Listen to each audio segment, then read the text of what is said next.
Bonjour à tous, je m'appelle Angéline et je vis au sud de la Russie.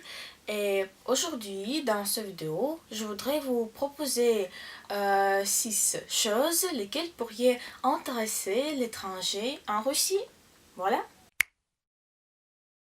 Premièrement, c'est un patronyme, c'est-à-dire un nom de votre père. Comme je sais, en France, on ne l'utilise pas. Une personne a 3 prénoms, par exemple Pierre, Marie, Martin, et un nom de famille, par exemple Delpech. Mais en Russie, on utilise le prénom, peut-être Alice, le patronyme Alexeyevna et un nom de famille Ivanova, c'est-à-dire que son père s'appelle Alexei. Et quand vous vous familiarisez avec une personne qui est plus vieille que vous, on doit utiliser le prénom et le patronyme. Par exemple, si c'est votre prof. Mon prof de français, elle s'appelle Ludmila Vladimirovna, c'est-à-dire son prénom Ludmila et son patronyme Vladimirovna et son père s'appelle Vladimir. Voilà. Deuxième chose, en Russie, quand une fille se marie, elle change son nom de famille au nom de famille de son mari. C'est une tradition et cela signifie que la fille quitte sa famille et elle devient un membre de famille de son mari.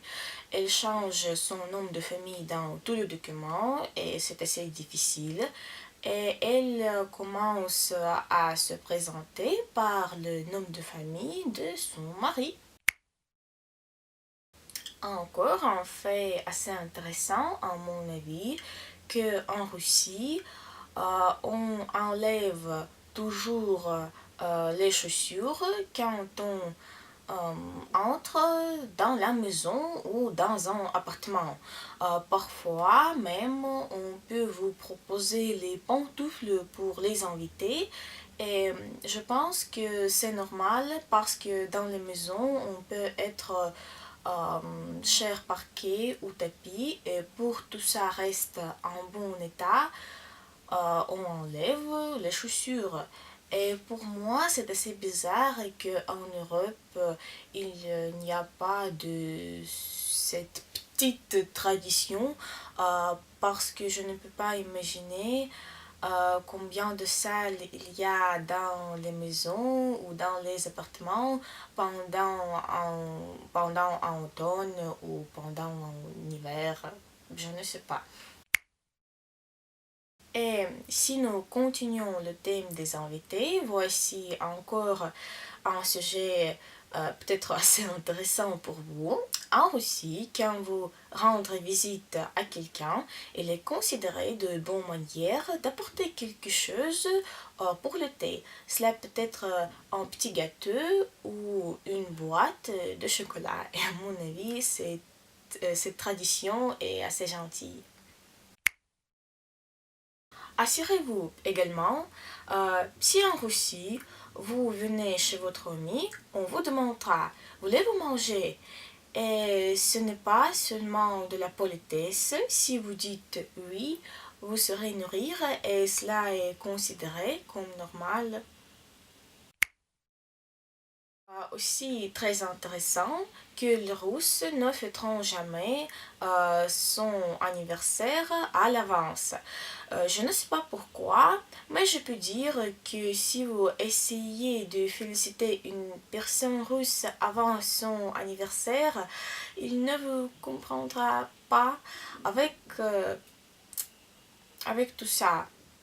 Mais si vous le féliciterez euh, après, hum, après son anniversaire, vous pouvez le faire autant que vous voulez.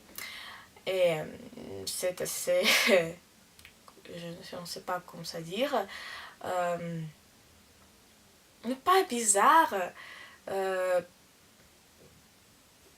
c'est une chose qui qu'on peut trouver seulement en Russie.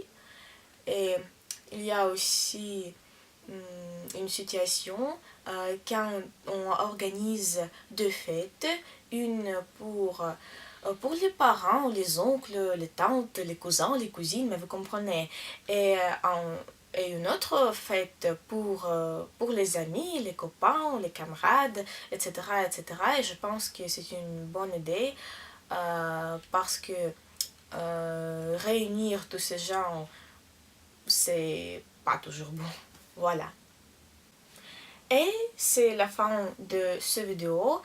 J'espère que vous l'aimerez et que tout ça sera un peu intéressant pour vous.